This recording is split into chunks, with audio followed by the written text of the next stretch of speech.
Kapatid, sa tuwing pagpunta at pagsamba mo sa church, sino ang gusto mong makita? Mga kaibigan ba? Kaopisina ba? O baliwala lang? Magandang umaga po sa ating lahat. Pastor Dads po ang magdebosyon sa umagang ito na pinamagatan kong I want to see Jesus, na mababasa po natin sa John chapter 12, 20 to 21. At ito po ang nasusulat. May ilang Grigong dumalo sa pista upang sumamba. Lumapit sila kay Felipe na taga Betsaida sa Galilea at nakiusap, Ginoo, nais po namin makita si Jesus. Salamat po sa pagkabasa ng salita ng Diyos. In John chapter 12 ay marami pong kaganapan ang nangyayari sa Jerusalem. Maraming tao ang sumamba, nakikipiesta sa araw ng Pasko. Nariyan din po ang himalang pagbuhay ni Jesus kay Lazaro mula sa kamatayan sa verse 9. Ito rin ang panahon ng matagumpay na pagpasok ni Jesus sa Jerusalem, na halos lahat ng tao ay sinalubong siya ng hiyawan na sumisigaw na Hosanna! Blessed is the King of Israel that comes in the name of the Lord.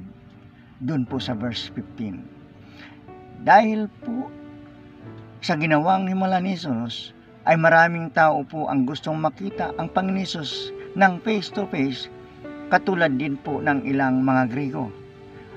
Maaring gusto nilang makausap si Jesus upang malaman ang hiwaga ng kanyang kapangyarihan. Mga kapatid, all souls desire to see Jesus. Amen.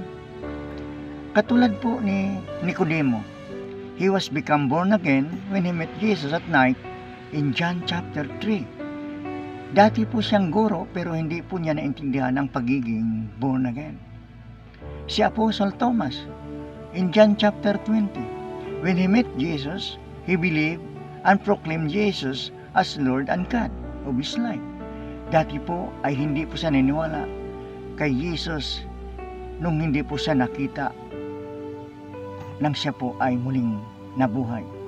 Si Zacchaeus, in Luke chapter 19, a short person climbed to the tree to see Jesus and then came to his house, was joyfully and transformed his life into godly life.